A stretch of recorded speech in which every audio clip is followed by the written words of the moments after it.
Te damos la bienvenida al podcast de Redesim, donde tendremos invitados para compartir experiencias del fabuloso mundo de la simulación en ciencias de la salud.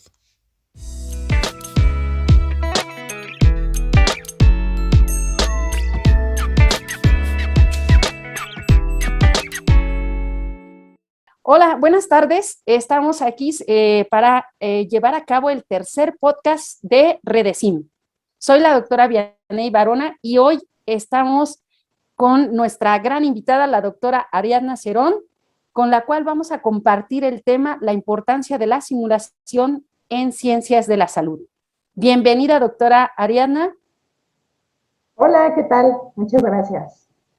Antes de que comencemos nuestro podcast, me gustaría compartir algo de la formación de la doctora. Sin duda, es una gran especialista que se ha formado en toxicología clínica.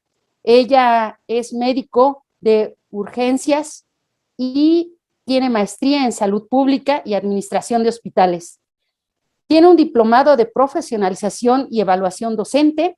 Es líder del proyecto del Código Tóxico, Código Azul, en el IMSS.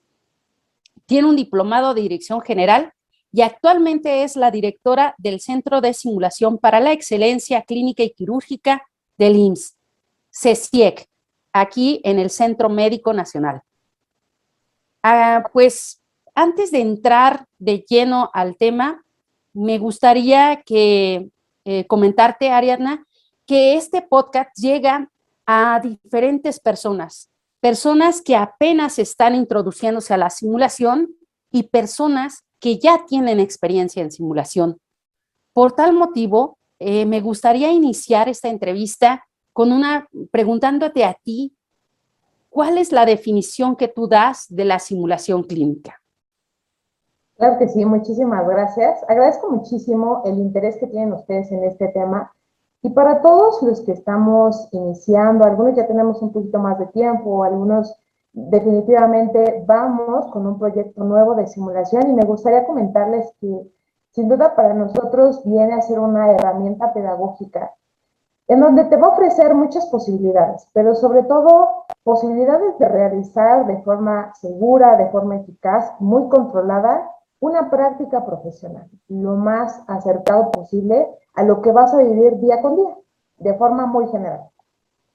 Ok, entonces, pues viene siendo esta estrategia que replica situaciones reales, por lo que tú nos estás comentando, en un ambiente controlado, en la que se simulan estos eventos que si estuvieran sucediendo con un paciente real, ¿no?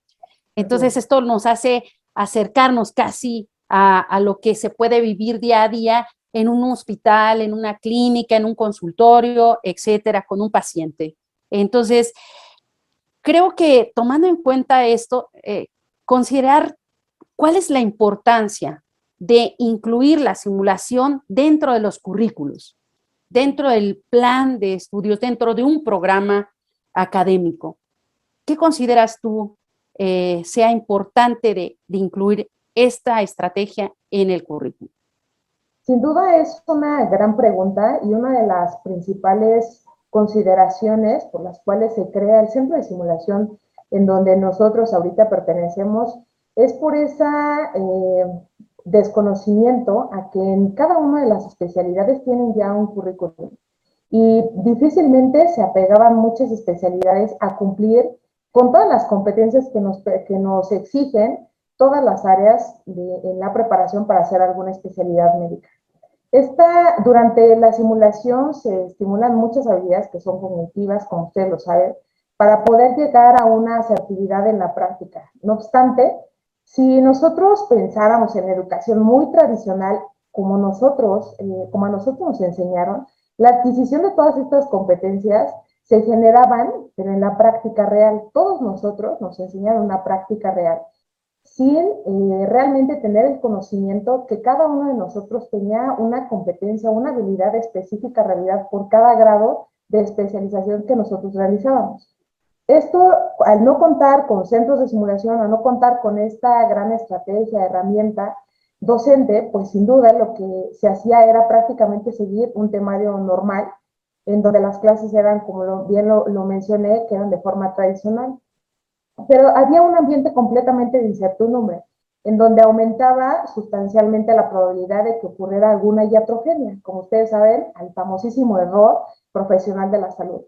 Entonces, lo que se hace con esta inclusión de la simulación en el currículum es que a través de estas prácticas, que no ponen en riesgo ni al paciente y evidentemente ni a nosotros con alguna demanda que pueda ocurrir al desconocimiento de algo al que nosotros tenemos que realizar alguna práctica, pues bueno, esto viene a convertirse completamente en una obligación, al menos en el instituto, tiene que haber una obligación de apegarse al programa, y en el programa, que son en la UNAM, la gran mayoría de todas las especialidades, tenemos un programa de la máxima casa de estudios, nos pide simulación, haber cumplido con ciertas prácticas en simulación, pero al desconocimiento nunca se apegaban. Al tener nosotros esta inclusión de simulación, no es no es de forma, podríamos decirlo, opcional. Es ahora una obligación que el especialista tenga que cumplir con esta obligación que se tiene de la inclusión de la simulación dentro del currículum. Entonces, es completamente indispensable que se tenga esta inclusión de la simulación dentro de cualquier especialidad médica. Fíjate, te estoy escuchando y evidentemente sí nos formamos nosotros con el paciente real, ¿no?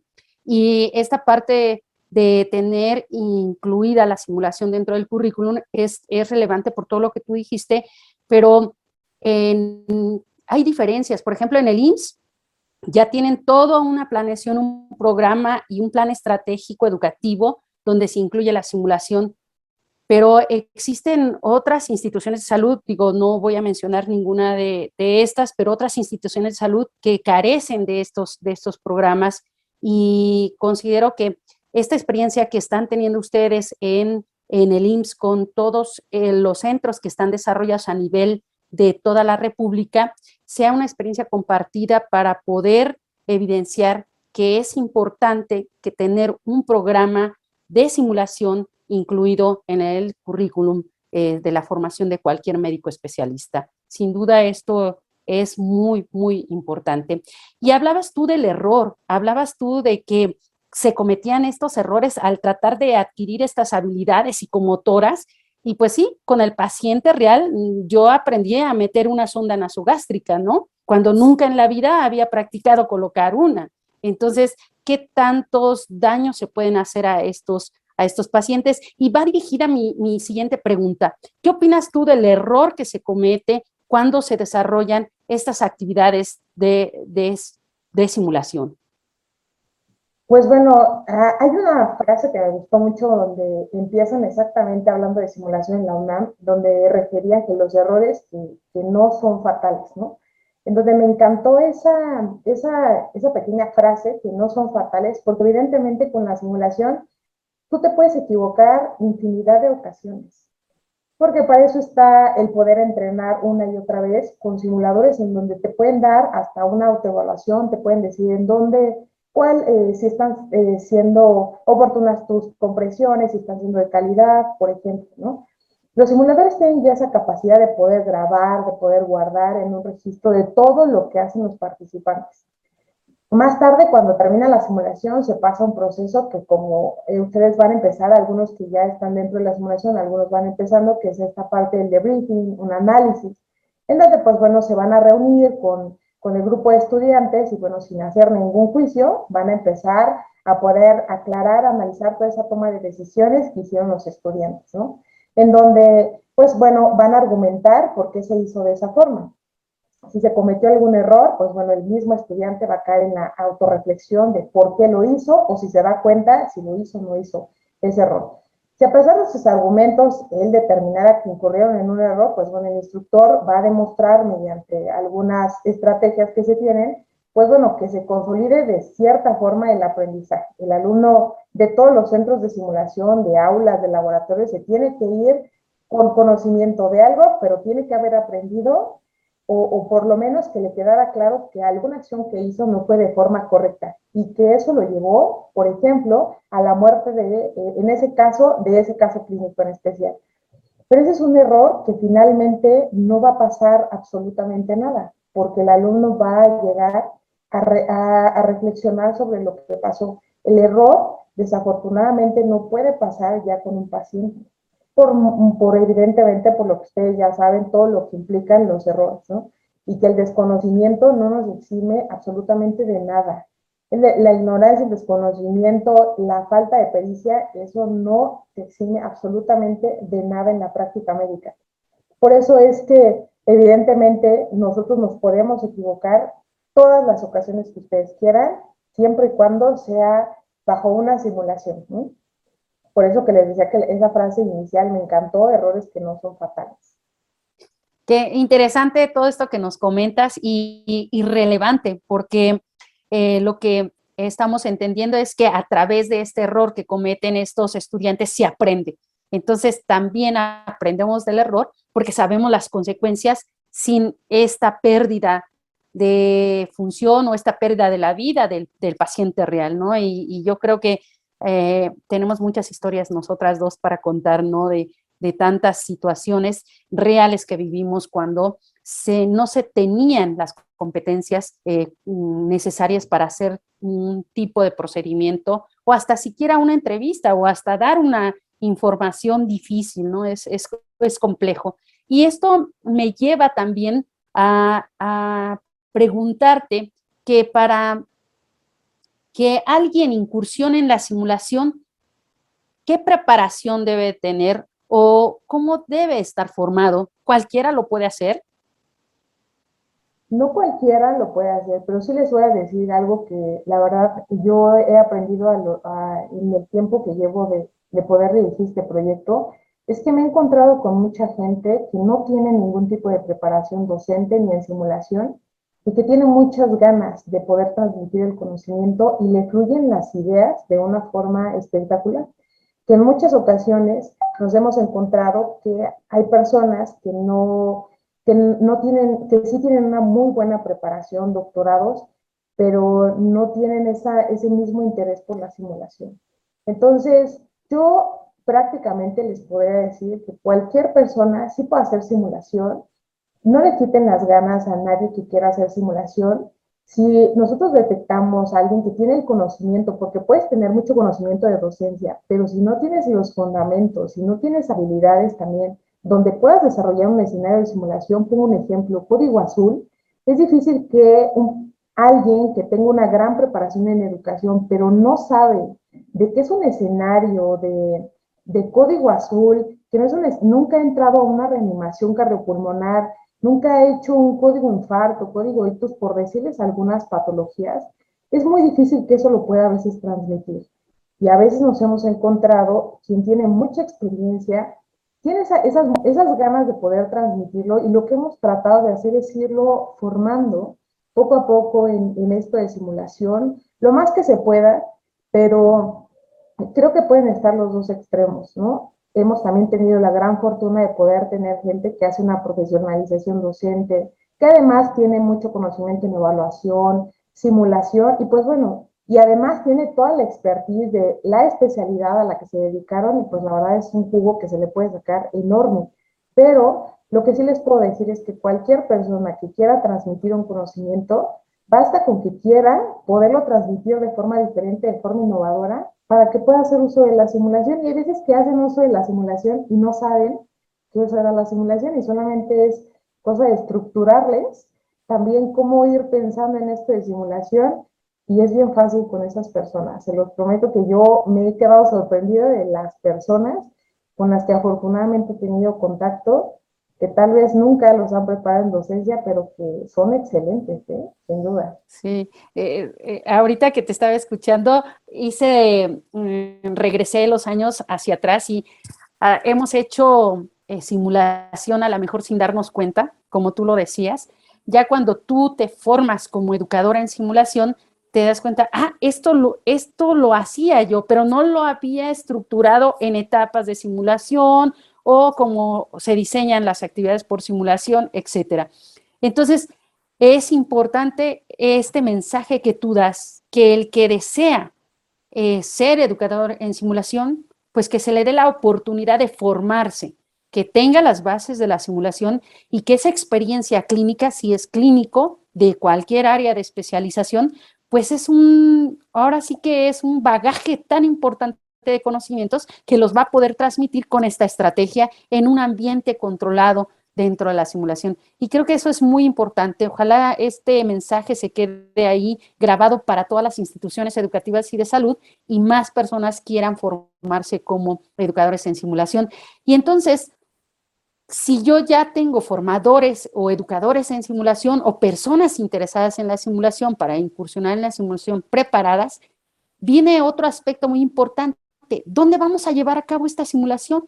¿Cuáles son los ambientes? Hablando de infraestructura, hablando de recursos necesarios para que yo pueda desarrollar simulación. Pues esa es una excelente pregunta, Miro. Creo que cuando empezamos con esta parte de simulación nos damos cuenta que la preparación es cara en simulación, los equipos son muy caros, poder armar un lugar con las condiciones un poquito acercadas a la realidad es muy caro. Y cuando estamos en la institución pública, pues es muy complicado el que puedan creer en este proyecto, porque todo es carísimo, ¿no? Entonces, sí. Pues esto nos ha llevado a decir, y eso yo lo he aprendido de ustedes, porque yo tuve mi formación también con ustedes, es que no importa el lugar, lo que importa son las ganas, la creatividad que tú le pones a todo para poder hacer simulación. Podemos hacer simulación en el hospital, pero no sabemos cómo, ¿no? Entonces, o podemos hacer simulación en un aula, que no vamos a decirle que se imaginen las cosas, pero podemos tratar de llevar la gran mayoría de los escenarios que se puedan, si es que se pueden, escenarios o prácticas, que no necesitan una gran infraestructura. Realmente lo que se necesita mucho es tener esa mente brillante para poder realizar lo que nosotros queremos llevar a cabo. Y les voy a mencionar que a veces, bueno, ustedes ojalá algún día tengan la oportunidad de conocer el centro de simulación, los que no lo conocen, pero... Claro que sí, vamos a ir a conocerlo. Todo el mundo piensa que, bueno, hay que tener un centro como el CECIEC para poder realizar una práctica, y claro que no. O sea, se pueden hacer, hemos hecho prácticas de simulación ni siquiera ocupando la infraestructura del centro. Cosas muy sencillas, pero realmente es cada uno, la creatividad que cada uno le pone a las cosas para que te puedan salir lo mejor posible. Para un paciente estandarizado, que necesitamos a un personaje lo más parecido a la realidad, a cómo se representa una patología, no necesitamos una infraestructura grande. Y a veces se piensa que se necesita esa infraestructura, no se necesita eso. Simplemente, de verdad, es tratar de investigar cuáles pueden ser todas las opciones que nosotros tenemos para poderlo llevar a cabo. Y a mí me han dicho, en el centro de simulación me han dicho, para poder hacer una estrategia que es escape room, cuando yo la vi fuera de México dije, no, pues es que eso me va a costar mucho dinero, porque para hacer cada cosa se necesita mucho dinero y así, así. Y a mí ya me pasó, ¿no? O sea, no necesité gran inversión para poderlo hacer, y ahora que lo hago, pues solamente es cosa de estarle pensando una y otra vez de qué forma se puede adaptar, y todo se puede hacer, absolutamente todo.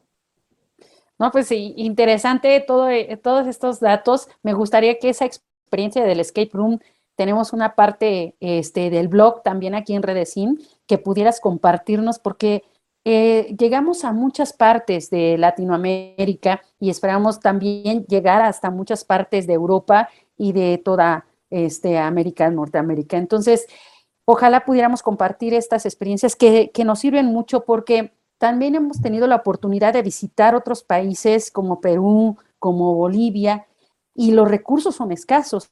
Entonces, podemos querer hacer un centro como el Centro Medical Gordon, que es un hospital de simulación enorme, con una infraestructura enorme, con un alto costo, como también podemos utilizar pacientes estandarizados y espacios que no sean de alto costo, donde tendremos una camilla y que podamos poder desarrollar habilidades de comunicación, de trabajo en equipo, que no, son estas habilidades no técnicas y que realmente a lo mejor las puedes desarrollar más con un paciente estandarizado que con un simulador de alta fidelidad que es de alto costo. Entonces, me parece interesante esta propuesta que tú nos estás dando de que no necesitas una infraestructura tan costosa, que es las ganas y el deseo de empezar a desarrollar estos programas, y bueno, con el tiempo pues se van a ir mejorando, ¿no? Entonces, así es que todos los, nuestros amigos que nos están escuchando, pues no se dejen engañar, empiecen. Siempre hay que comenzar con el primer paso, ¿no? Y bueno, esto nos lleva a preguntarte, ¿por qué incursionar en la simulación, Ariana? ¿Qué te hizo que tú entraras a la simulación? Pues lo primero que a mí me llamaron a formar parte del equipo de simulación por esta preparación que yo tenía de toxicología y también el haber hecho la especialidad de urgencias era muy llamativo para llevar a cabo muchos de los procesos en el Seguro Social necesitan estandarizarse. Entonces necesitaban a varios urgenciólogos que tuvieran algo, ¿no? Algo además de urgencias. Y entonces les llamaba mucho la atención esto de tóxico, ¿no? Todo el mundo nos ubica como algo muy raro, y sí, sí es algo un poco diferente, no raro, diferente, pero les llamaba mucho la atención de poder llevar algo diferente que se piensa, la proyección que se tiene de todas estas enfermedades psiquiátricas, nos pueden llevar, bueno, derivado de este incremento de las patologías pediátricas, psiquiátricas, perdón, nos van a llevar a que incremente el número de intoxicaciones. Entonces, necesitaban un programa que se pudiera estandarizar cómo van a hacerle para poder atender a estos pacientes y, bueno, se pueden optimizar muchas cosas. Entonces, pues bueno, les llamaba la atención, hicieron como el casting y entonces dentro de ese casting, yo, evidentemente, como les digo, pues tenemos alguna formación docente que, bueno, gracias a la Marina, también esto me ha dado como varias tablas ahí. Y pues Sí. bueno, pues empezaron a ver que tenía algunas habilidades también, y dentro de esas habilidades, pues era la actuación, Te ¿no? quedaste Entonces, con el papel. que me quedo con el papel principal, y eso es lo que hizo, o sea, gracias a la toxicología, pues empezaron a ver ahí algunas habilidades, y pues bueno, ya fue que empecé a incursionar en esto, me encantó, y pues bueno, mis maestros, pues una de ellas es la doctora Vianney, entonces, pues me empecé a meter, y pues aquí estoy, doctora, ¿no? Aquí estoy No, platicando con ella, que nunca lo pensé, pero ya platicando con... no, es un placer, un placer, un placer. Un placer ver que dejas un granito de arena, pones ahí la curiosidad. La curiosidad ya la traían, pero pones un poquito de tu experiencia y cómo te van superando estos alumnos tuyos. Y es para mí un honor compartir esta mesa, esta entrevista, esta charla, que más que entrevista es una charla entre amigas, ¿no? Y realmente me emociona mucho porque dices, somos personas tóxicas, porque teníamos algo así raro, ¿no? Son las tóxicas, somos las tóxicas enamoradas de la simulación, porque es otra forma de ver la vida educativa. Yo me formé con el látigo del desprecio, por así decirlo, y ahora la simulación te da la oportunidad de reivindicar esa historia de formación en los residentes, ¿no? En las residencias médicas, espero que realmente se dé. Y es otra manera de ver, otra esencia de ver la educación en ciencias de la salud.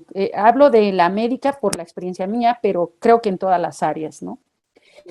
Y hablabas mucho del IMSS, hablabas de que se necesitaba este personal para poder cubrir estos espacios, pero ya que estabas dentro del IMSS, ¿cuál fue el mayor reto de poder implementar la simulación dentro del Instituto Mexicano del Seguro Social?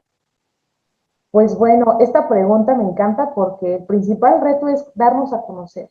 Cuando se apertura el centro de simulación, pues bueno, para empezar, nunca se había escuchado simulación en el instituto y en muchas partes del país no utilizan la simulación, seguimos con nuestro método tradicional. Entonces era romper completamente con ese esquema tan tradicional que nosotros teníamos, porque el IMSS, al ser una institución tan grande que atiende más del 80% de la población, todo lo tiene normado, todo. Si hay algo que no está normado, no existe para el instituto. Entonces, cuando el centro de simulación era algo completamente nuevo, y pues entrar en esta parte de romper con todos los paradigmas fue bastante complejo. Ahorita afortunadamente ya está Mérida, ya está Jalisco, y bueno, ya todo se torna más fácil, porque entonces ya muchos de los procesos del centro de simulación ya prácticamente se siguen. Obviamente el trabajo de ellos pues es genial también, pero pues bueno, empezar en un proyecto de cero, absolutamente nada, desde nosotros de cero, Entonces, ha sido un gran reto, pero lo que sí tengo que decir es, debido al impacto que han visto en el personal del instituto, en cómo está la educación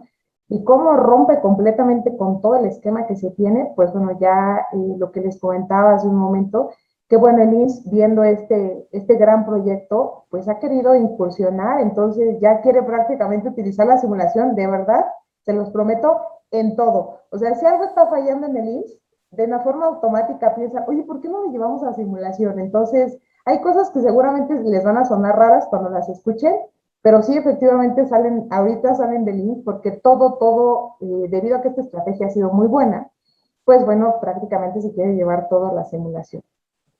No, interesante, porque de hecho surge de estas situaciones del proceso o de estos problemas que surgen en un proceso dado dentro del hospital, surge en esta parte de la simulación in situ, ¿no?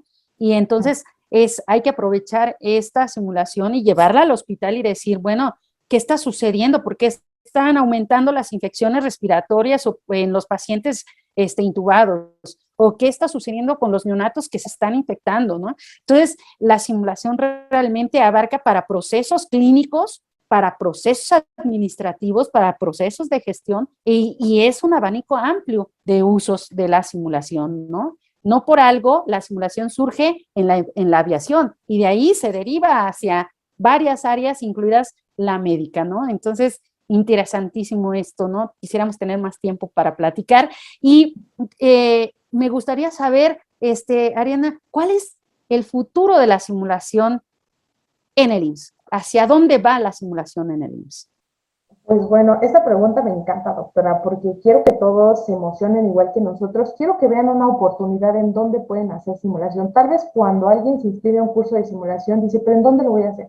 Es muy difícil porque no tengo aula, porque no tengo alumnos, porque por muchas situaciones. Pero cuando te ponen un proyecto y ese proyecto se va a llevar a cabo porque ya está, y pues bueno, ahora lo que se necesita realmente va a ser personal que va a estar capacitado, que le interese.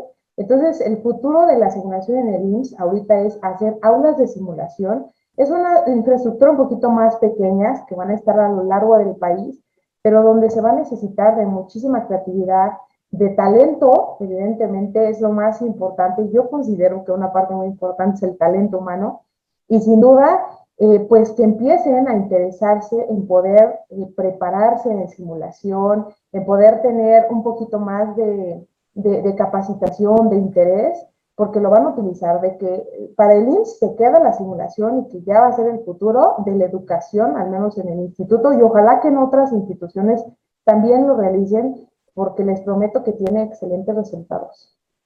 No, pues muy bien. Ya estamos casi en la recta final. Me gustaría hacerte una última pregunta y que no, después de esta última pregunta vaya unado un comentario final, algo con el cual cerremos esta entrevista, esta maravillosa entrevista. ¿Qué es lo que te ha dejado de experiencia estos años que has estado inmersa en la simulación dentro del instituto del IMSS? ¿Y cuál sería tu mensaje final para todos nuestros radioescuchas? No radioescuchas, perdón, no es un radio, pero para todos los que nos van a escuchar aquí en el podcast. Ya estoy así como que, ya me estoy WFM, pero no, para nuestro podcast, ¿sí?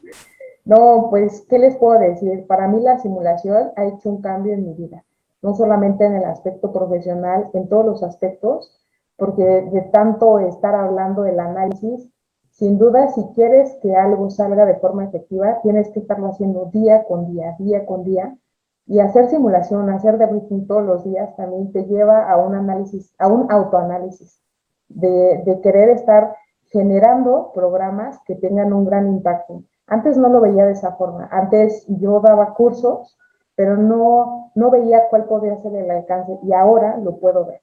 Que yo puedo detectar que esto tiene un impacto y me encanta cuando las personas me dicen que gracias a que van al centro de simulación realizan ahora sus prácticas con más seguridad.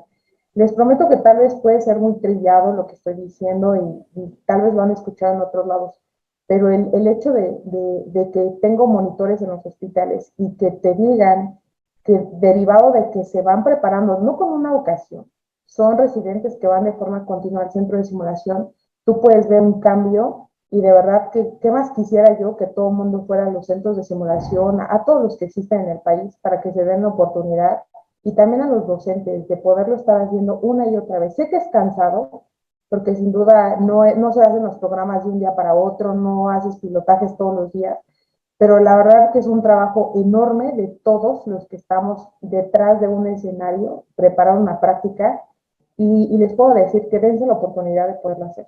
Una oportunidad de poder hacer una simulación, digo, como debe de ser, pero les va a cambiar la vida en muchas cuestiones. Pues muchas gracias, Ariana. No me queda más que decir que para mí es un placer haber compartido estos minutos contigo, este intercambio de experiencias y agradecerles a todos a todos aquellos que participan de Redesim, que vamos a estar preparando el siguiente podcast. Una disculpa, pues yo les puse radio escuchas, pero ya me sentía yo como en un programa de radio, bien emocionada, pero de todos modos va a llegar este podcast por diferentes medios y te vamos a compartir también a ti, Ariadna. Muchísimas gracias y estamos pendientes de la siguiente emisión. Muchísimas gracias por la invitación. Les mando un gran saludo y este proyecto de poder reunirnos a varias personas que estamos haciendo simulación, se me hace un megaproyecto y ojalá que lleve muchísimo mensaje para todos ustedes y que lo podamos aterrizar, ¿no? En todos los programas que ustedes hagan, traten de utilizar la simulación desde esa oportunidad. Muchísimas gracias.